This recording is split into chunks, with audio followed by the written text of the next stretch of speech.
Good evening, everyone. My name is Nicole, and I am the Parent Support Worker for the Niagara Catholic District School Board EarlyON Child and Family Centers.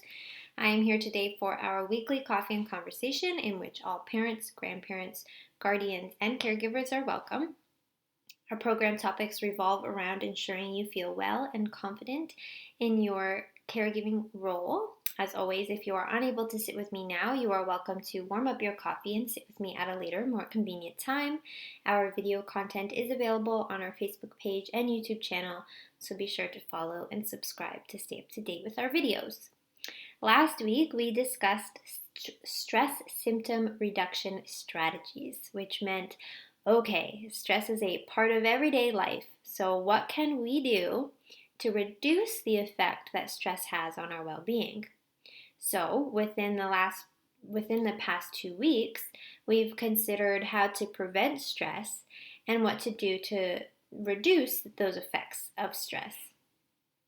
This week is going to be our very last coffee and conversation in regard to Kids Have Stress 2 programming, and we will use it to discuss problem-solving skills for our kids. So problem-solving is an effective strategy to help children find alternate ways to deal with a problem. It is a complex skill that needs to be taught gradually and reinforced regularly. And problem solving allows children to essentially try different options and discover what works well.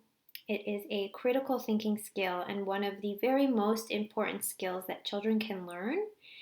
And it's even a skill that parents and caregivers can teach. So it's a great thing that you are here listening.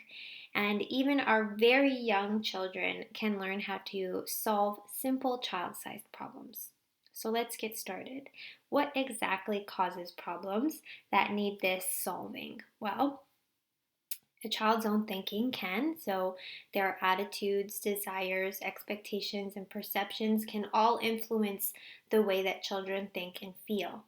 They talk to themselves all the time, and problems come when they give themselves messages such as, I can't do this work, or I can't do this work well enough, when in fact they can.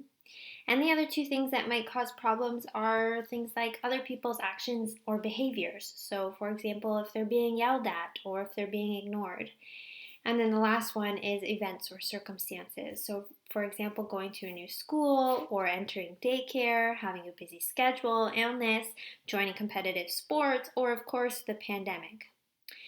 And children will tend to react to these sorts of problems in several different ways. So they might deny there is a problem. So this would look like your kid coming home from school and you're asking them how their day was and they say fine and they just keep walking.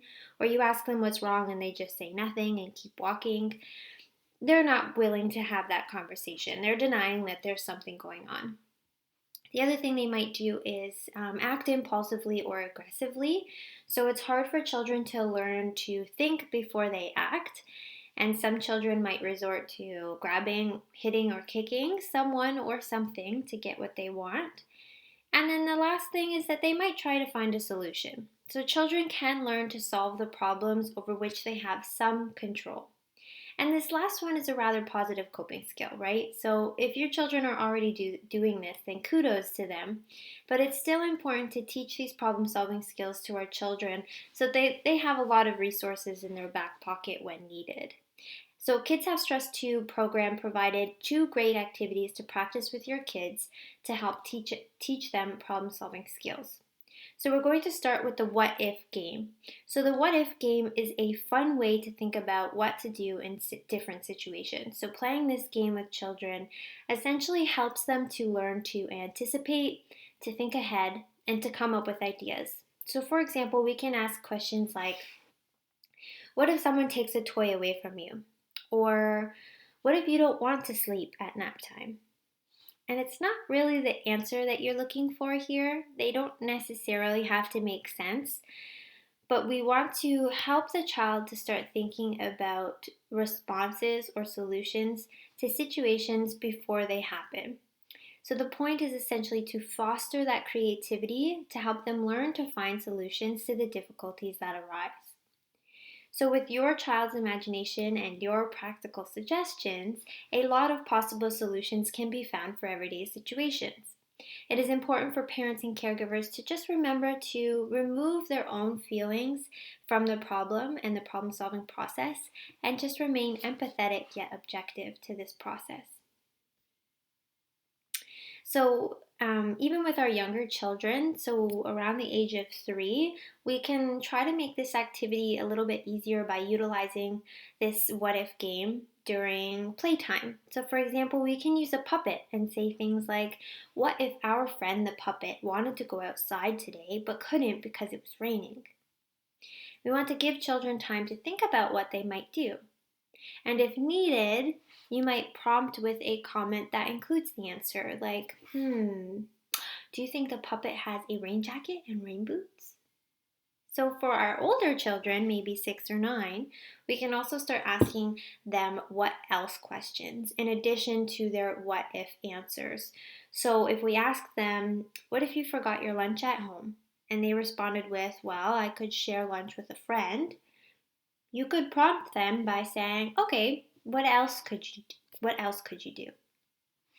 And this will get them to start thinking about additional solutions to the problem, like, I could ask the principal for something. What we want to remember here is that this is a learning process. So we don't want to expect our children to respond by saying, well, if I don't want to sleep at nap time, then I'm just going to lay down and rest quietly. This is the answer that we want them to say, but children are going to come up with very wild and sometimes inappropriate solutions. But over time, children will begin to develop more accurate decisions as they listen to you and to other children. It's all a part of learning, and we can encourage our children to make what if situations for us to answer, So, well, what if we woke up tomorrow and the sky is purple? Or what if we won $1 million? So it can be a back and forth sort of game in which we are both being creative together to come up with these fun or useful solutions to different situations. And this what if strategy lends itself rather well to our other problem solving activity, which is called the STEPS model. So we're going to take a quick peek at the steps within this activity. So step 1 is to identify that there's a problem. Ask the child, what happened? What's the matter? What's going on? Step 2 is to assess the problem. So how big is this problem? And how does this problem make you feel? Step 3 is to generate possible solutions. So ask the child, what could you do about it? This is like our what if game. What are our options? Step 4 is to consider potential outcomes. So we want to ask the child what might happen if that solution is what we choose. And then step 5 is to evaluate the solutions. So you want to ask the child, how well did that work? And if it didn't work, would you like to try something else? So let's think about step 2 here. How big is the problem? So you can see here how you could use your hand to demonstrate the size of the problem. So when you're asking your child, exactly how big is this problem? We can use our hand to demonstrate, it's not much of a problem. It's a little bit of a problem, quite a bit of a problem, a lot of a problem, or a whole lot of a problem. So this can be used at any time to help children recognize and describe the size of the problem. And this helps parents and caregivers understand children's problems from their perspective. So it's natural to want to protect children or to solve problems for them, but it's important to take a step back. Ultimately, we want to help children develop the skills and attitudes that they will need in order to face and cope successfully with the problems that they will encounter. Your job as the parent or caregiver is to guide and encourage your children to do their own thinking. And this learning will take a lot of time, practice, and reinforcement throughout the growing years. So we're going to consider an example of a problem that can be solved through these 5 steps. So let's say Susie, my theoretical daughter, has just come home crying. She's 8 years old, she's in grade 3, and has just told me that all of her friends were invited to a birthday party and she was not included. Okay. So what's my first plan of action here? Before I start problem solving with Susie, I need to ask myself 2 questions. Number 1, is this a good time for Susie to problem solve? I need to look for signs of stress in her face. Is she breathing rapidly? Does she seem anxious? I might begin here by comforting her and helping her calm down first. She might have a snack and do something relaxing, such as playing with her dog for a little while. And after she feels less upset, then I can help her to solve this problem. But the second question I need to ask myself is this a good time for me to help Susie problem solve? Do I have enough time to sit quietly and talk openly with her about the problem? Can I spend some time with her without any interruptions? So I know right now that Susie is not ready to solve the problem. She's really upset and she just needs to calm down. So I might advise her to go visit her comfy corner right now and practice some kid cuddles and deep belly balloon breathing. And this is also better for me right now as I have this stovetop on, warming some milk for my toddler who is just about to go down for a nap, and I can't really problem solve right now either. So sometime later, I notice that I have some free time and I can see that Susie has calmed down. So I can now introduce the 5-step model to try and solve this problem with Susie. So I start with step 1.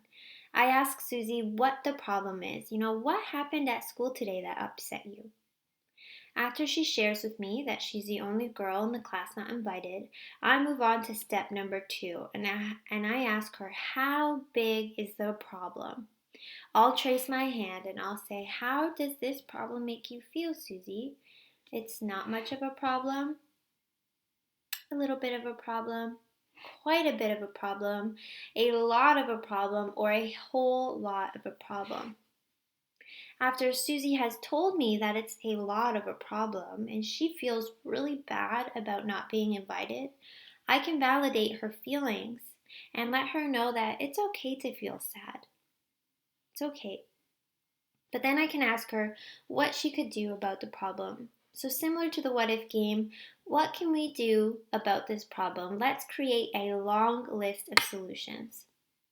So Susie might tell me some good strategies and some not so good strategies. She might say that she'll never go back to school again, so she never has to see her classmates that didn't invite her. She might also tell me, well, actually, Jenna and Stacy also weren't invited, so I guess I could invite them over to play. And like I said, we shouldn't expect this variation, or we should expect this variation in answers. They won't all necessarily be positive or appropriate, but I'm going to keep prompting Susie and encouraging her to think more until she finds some good solutions before asking her what she thinks she'll do. I have an opportunity here to coach her through those maladaptive choices. Like, okay, so if you never go back to school, what else might happen? Don't you think you'll miss learning with Mrs. P? Is it going to make things better or worse if you decide not to go back to school ever again? And then after Susie has chosen a solution, we can reflect on that solution by asking, okay, so how well did that work? Were you able to solve the problem with that decision? Would you try something different next time? So this is just a brief example of what it might look like to go through this step model with your kids in the event of a problem. I encourage you to role play your own imaginary scenarios of common problems that might happen to your children and might help your children with. Like if they are having issues with sharing, or if they don't want to take a nap, or if they're fighting with their sibling. Practice these scenarios in your head so that you are feeling prepared for when the actual situation happens, that you can coach your child through this step model. Just like our kids need practice to learn these skills, we do too. And as we practice using these tools, it'll come more naturally with us when it's really needed. And when it is really time to try these tools with our children and we are able to give them the space to come up with their own solutions, you might notice that they aren't all productive, right? What you'll want to do is just to explore with your child what might happen if that solution is followed, positive or not. So, what might the consequences be? For example, never going back to school, so Susie never has to see her classmates again. Let's talk about this. So, in the same way that I say we'll need to practice problem solving skills, we also need to practice the tools presented in the last 2 weeks. So, it'll take some time to pick up all of these tools in your daily lives. It's not going to happen overnight. My hope is that you slowly take these tools and implement them when you feel they fit best. And that's essentially a wrap on Kids Have Stress 2 content. So next week we are going to offer a recap of everything we've learned because there's certainly a lot. I invite you to check out the problem solving activities for your Mindful Mini tomorrow afternoon.